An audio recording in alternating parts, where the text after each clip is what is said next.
नमस्ते। आज हमारे सामने ना एक बहुत ही अनोखी शिक्षण सामग्री है और इसका शीर्षक बड़ा दिलचस्प है। मेरा शरीर मेरा गौरव।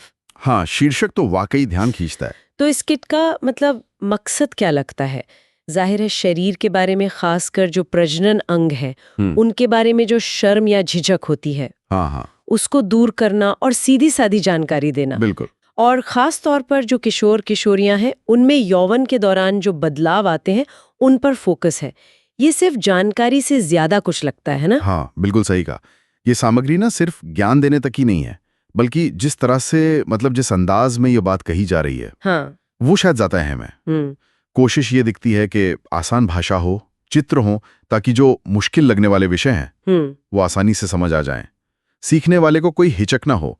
और हाँ, इसमें पोषण न्यूट्रिशन का भी जिक्र है। लड़के लड़कियों दोनों के लिए ही कुछ न कुछ काम की जानकारी है, लेकिन जो चीज मुझे सबसे अलग लगी वो है ये एप्रन। हाँ, वो एप्रन वाला हिस्सा तो है काफी यूनिक। जरा सोचिए ना, एक गुलाबी एप्रन है महिला प्रजनन प्रणाली समझाने के लिए और एक पीला वाला वो पुरुष प्रजनन प्रणाली के लिए। अच्छा। और इनको इस्तेमाल कैसे करना है कि पहनने वाले पर रखकर समझाना है। ये तो वो पुराने चार्ट वगैरह से कितना अलग है। ये वाकई एक बहुत ही प्रैक्टिकल तरीका है सिखाने का, है ना? हाँ। एप्रन का इस्तेमाल ना सिर्फ देखने सुनने से आगे ले जाता है, वो एक तरह का अनुभव बन जाता है। और हर एप्रन के साथ ना स्टेप बाय स्टेप निर्देश भी हैं। जैसे वो गुलाबी एप्रन वाला देखें। हाँ, बताइए।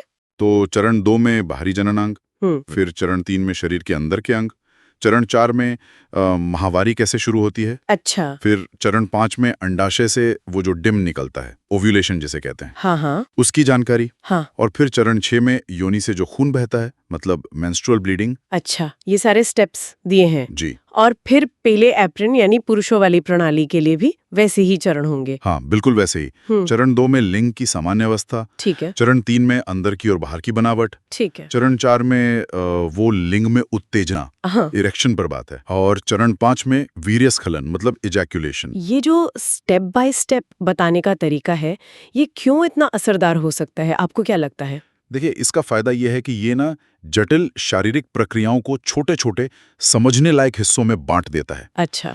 तो जब जानकारी ऐसे टुकड़ों में सामने आती है, तो घबराहट कम होती है, उलझन कम होती है।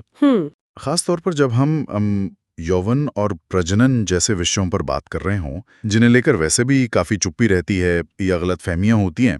हाँ, ये तो है। तो ये न सिर्फ ज्ञान देता है, बल्कि एक तरह से विषय को नॉर्मलाइज करता है, सहज बनाता है। और ये बात भी कितनी जरूरी है जिसमें लिखिए कि माहवारी के दौरान लड़कियां मतलब सामान्य काम का जैसे खेलना, स्कूल जाना सब जारी रख सकती हैं। हाँ, बिल्कुल। ये उन बदलावों को बहुत ही सामान्य बता रहा है जो किशोरों में होते हैं, चाहे लड़के हों या लड़कियां। ये सिर्फ बायोलॉजी का पार्ट नहीं लग रहा है। बिल्कुल सही कहा आपने। ये तो सीधे सीधे उन मिथकों को चुनौती दे रहा है। हाँ। जो लड़कियों को माहवारी के दौरान अशुद्ध या कमजोर जैसा कुछ मानते हैं। सामग्री में साफ लिखा भी है कि इस जानकारी का एक बड़ा मकसद समाज में जो लड़कियों और महिलाओं के प्रति भेदभाव होता है, हाँ हाँ, उसे कम करना भी है। और ये सारी मेहनत है चेतना की। मतलब centre for health education training and nutrition awareness, Ahmedabad. जी, उनका लक्ष्य तो फिर एकदम साफ है। बिल्कुल स्पष्ट है। सटीक जानकारी देना, शर्म और झिझक को कम करना और सेहत के साथ साथ समानता को भी बढ़ावा देना। और इसमें जो सरल भाषा है, ये एप्रॉन जैसे विजुअल एड्स हैं, वो पुस्तिकाएं, ये सब मिलकर इसे काफी असरदार बना देते हैं। सही बात है। खासकर इसलिए कि ये सिर्फ क्या है ये नहीं बताता, बल्कि कैसे होता है उसे भी दिखाता है, वो भी बिना किसी लाग लपेट के। तो कुल मिलाकर देखें तो ये किट शरीर और स्वास्थ्य जैसे मुद्दों पर एक खुली और मैं कहूंगी स्वस्थ बातचीत शुरू करने के लिए एक बहुत मजबूत टूल जैसा है। हाँ, एक औजार कह सकते हैं। बात सिर्फ शरीर की बनावट समझने की नहीं है, बल्कि इससे आत्मसम्मान भी जुड़ा है और शायद समाज में एक बदलाव की भी उम्मीद है, धीरे धीरे ही सही। बिल्कुल। और यह हमें सोचने पर भी मजबूर करता है ना। हाँ।